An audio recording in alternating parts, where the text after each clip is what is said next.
네, 미국의 상호관세 부과 소식이 전해지자 여야는 상반된 입장을 내놨습니다. 더불어민주당은 다음 달 1일까지 최선을 다해 국익을 지키겠다고 밝힌 반면에 국민의힘은 골든타임을 놓친 탓이라며 조속한 한미 정상회담 개최를 촉구했습니다.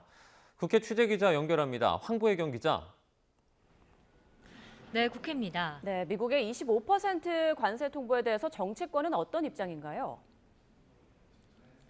간밤에 전해진 상호관세 부과 소식에 여야 반응은 엇갈렸습니다. 국익이 걸린 복잡한 문제인 만큼 신중한 분위기 또한 감지되고 있습니다. 민주당은 관세 부과 시점이 8월 1일로 3주가량 늦춰진 데 주목하며 그 안에 국익을 지켜내기 위해 총력을 다하겠다는 입장입니다. 김현정 원내대변인의 말을 직접 들어보시겠습니다.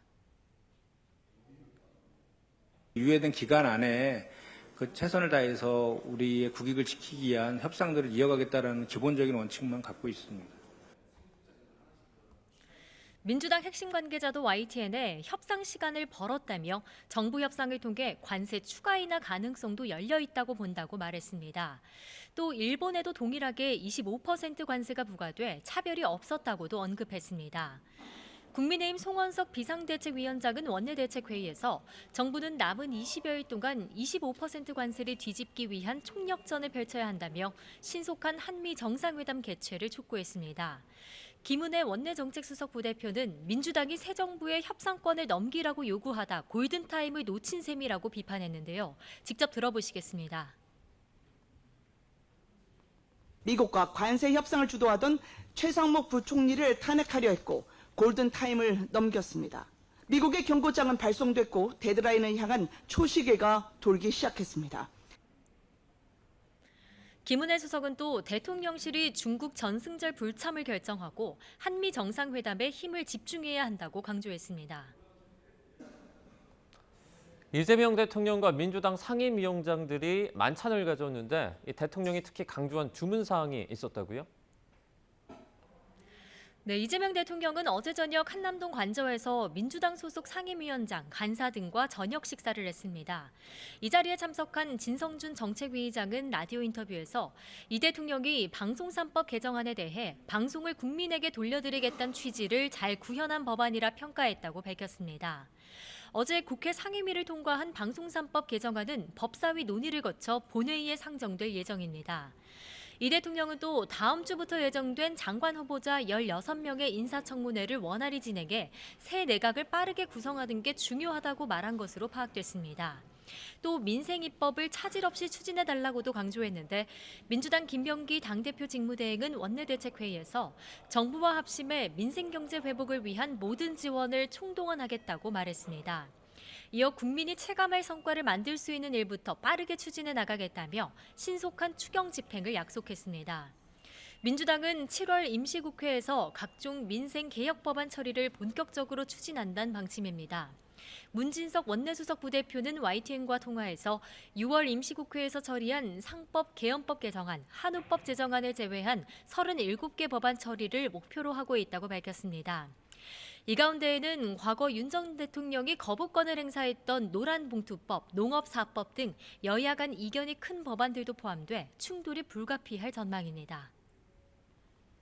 네, 그리고 국민의힘은 다음 주 인사청문회를 앞두고 송곳 검증을 벼르고 있다고요? 네, 국민의힘은 오늘 국회에서 국민검증센터를 발족하고 장관 후보자들의 정책 역량과 비전에 대한 철저한 검증을 예고했습니다. 후보자들이 어떤 흠결이 있는지 국민에게 알려주는 기구로 이곳으로 들어오는 다양한 제보를 실시간으로 공유한다는 방침입니다. 청문회 첫날인 오는 14일에는 남편의 스톡옵션 신고 누락 의혹을 받는 강선우 여성가족부 장관 후보자 청문회가 진행될 예정입니다. 이어 제자 학위 논문 표절 의혹이 제기된 이진숙 교육부 장관 후보자, 남편이 코로나19 관련 기업 주식을 보유해 논란이 된 정은경 보건복지부 장관 후보자도 검증 대상으로 거론됩니다. 국민의힘은 정동영, 조현, 김영훈 장관 후보자 등에도 송곳 검증을 예고했습니다. 송원석 비상대책위원장은 원내대책회의에서 후보자들을 겨냥해 범죄 종합 선물 세트라며 이재명 정부의 인사 기준이 피의자의 눈높이에 맞춰져 있다고 맹비난했습니다. 국민검증센터 단장을 맡은 유상범 원내수석 부대표는 청문회 자료 제출을 거부하는 후보자는 반드시 고발 조치하겠다고 엄포를 놨습니다. 국민의힘은 안철수 의원이 혁신위원장직에서 사퇴하며 불거진 내부 수습에도 분주합니다. 안 의원이 당대표 출마를 공식 선언하면서 대선 패배 후 당 수습과 혁신 문제는 다음 달 중순쯤 열리는 차기 전당대회 이후로 미뤄질 거로 관측됩니다. 당내에선 육선 조경태 의원과 장성민 전 의원이 당권 도전 의사를 내비쳤고 김문수 전 대선 후보, 한동훈 전 대표, 나경원 의원 등도 출마 여부를 고심 중인 거로 알려졌습니다. 당내에선 혁신위가 첫발도 떼지 못한 채 좌초하면서 내부 동력이 약화할 수 있다는 우려도 제기됩니다. 지금까지 국회에서 전해드렸습니다. 네, 미국의 상호 관세 부과 소식이 전해지자 여야는 상반된 입장을 내놨습니다. 더불어민주당은 다음 달 1일까지 최선을 다해 국익을 지키겠다고 밝힌 반면에 국민의힘은 골든타임을 놓친 탓이라며 조속한 한미 정상회담 개최를 촉구했습니다. 국회 취재기자 연결합니다. 황보혜경 기자. 네, 국회입니다. 네, 미국의 25% 관세 통보에 대해서 정치권은 어떤 입장인가요? 간밤에 전해진 상호관세 부과 소식에 여야 반응은 엇갈렸습니다. 국익이 걸린 복잡한 문제인 만큼 신중한 분위기 또한 감지되고 있습니다. 민주당은 관세 부과 시점이 8월 1일로 3주가량 늦춰진 데 주목하며 그 안에 국익을 지켜내기 위해 총력을 다하겠다는 입장입니다. 김현정 원내대변인의 말을 직접 들어보시겠습니다. 유예된 기간 안에 그 최선을 다해서 우리의 국익을 지키기 위한 협상들을 이어가겠다는 기본적인 원칙만 갖고 있습니다. 민주당 핵심 관계자도 YTN에 협상 시간을 벌었다며 정부 협상을 통해 관세 추가 인하 가능성도 열려 있다고 본다고 말했습니다. 또 일본에도 동일하게 25% 관세가 부과돼 차별이 없었다고도 언급했습니다. 국민의힘 송원석 비상대책위원장은 원내대책회의에서 정부는 남은 20여일 동안 25% 관세를 뒤집기 위한 총력전을 펼쳐야 한다며 신속한 한미 정상회담 개최를 촉구했습니다. 김은혜 원내정책수석 부대표는 민주당이 새 정부에 협상권을 넘기라고 요구하다 골든타임을 놓친 셈이라고 비판했는데요. 직접 들어보시겠습니다. 미국과 관세 협상을 주도하던 최상목 부총리를 탄핵하려 했고 골든타임을 넘겼습니다. 미국의 경고장은 발송됐고 데드라인을 향한 초시계가 돌기 시작했습니다. 김은혜 수석은 또 대통령실이 중국 전승절 불참을 결정하고 한미 정상회담에 힘을 집중해야 한다고 강조했습니다. 이재명 대통령과 민주당 상임위원장들이 만찬을 가졌는데 이 대통령이 특히 강조한 주문 사항이 있었다고요? 네, 이재명 대통령은 어제 저녁 한남동 관저에서 민주당 소속 상임위원장, 간사 등과 저녁 식사를 했습니다. 이 자리에 참석한 진성준 정책위의장은 라디오 인터뷰에서 이 대통령이 방송3법 개정안에 대해 방송을 국민에게 돌려드리겠다는 취지를 잘 구현한 법안이라 평가했다고 밝혔습니다. 어제 국회 상임위를 통과한 방송3법 개정안은 법사위 논의를 거쳐 본회의에 상정될 예정입니다. 이 대통령은 또 다음 주부터 예정된 장관 후보자 16명의 인사청문회를 원활히 진행해 새 내각을 빠르게 구성하는 게 중요하다고 말한 것으로 파악됐습니다. 또 민생입법을 차질 없이 추진해달라고도 강조했는데 민주당 김병기 당대표 직무대행은 원내대책회의에서 정부와 합심해 민생경제 회복을 위한 모든 지원을 총동원하겠다고 말했습니다. 이어 국민이 체감할 성과를 만들 수 있는 일부터 빠르게 추진해 나가겠다며 신속한 추경 집행을 약속했습니다.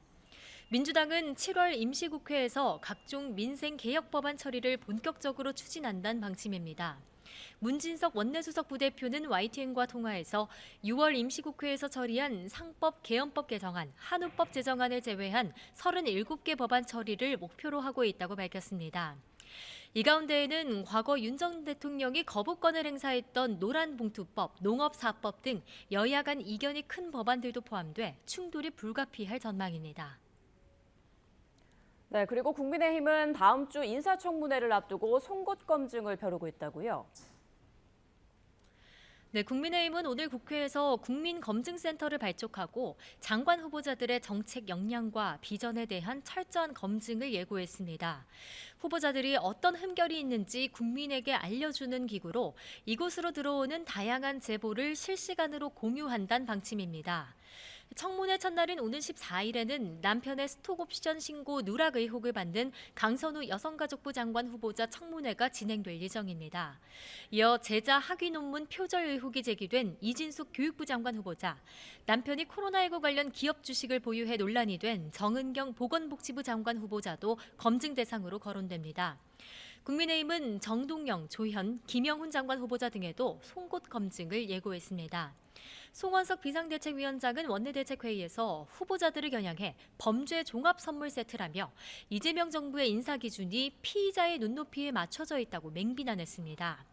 국민검증센터 단장을 맡은 유상범 원내수석 부대표는 청문회 자료 제출을 거부하는 후보자는 반드시 고발 조치하겠다고 엄포를 놨습니다. 국민의힘은 안철수 의원이 혁신위원장직에서 사퇴하며 불거진 내부 수습에도 분주합니다. 안 의원이 당대표 출마를 공식 선언하면서 대선 패배 후 당 수습과 혁신 문제는 다음 달 중순쯤 열리는 차기 전당대회 이후로 미뤄질 거로 관측됩니다. 당내에선 육선 조경태 의원과 장성민 전 의원이 당권 도전 의사를 내비쳤고 김문수 전 대선 후보, 한동훈 전 대표, 나경원 의원 등도 출마 여부를 고심 중인 거로 알려졌습니다. 당내에선 혁신위가 첫발도 떼지 못한 채 좌초하면서 내부 동력이 약화할 수 있다는 우려도 제기됩니다. 지금까지 국회에서 전해드렸습니다.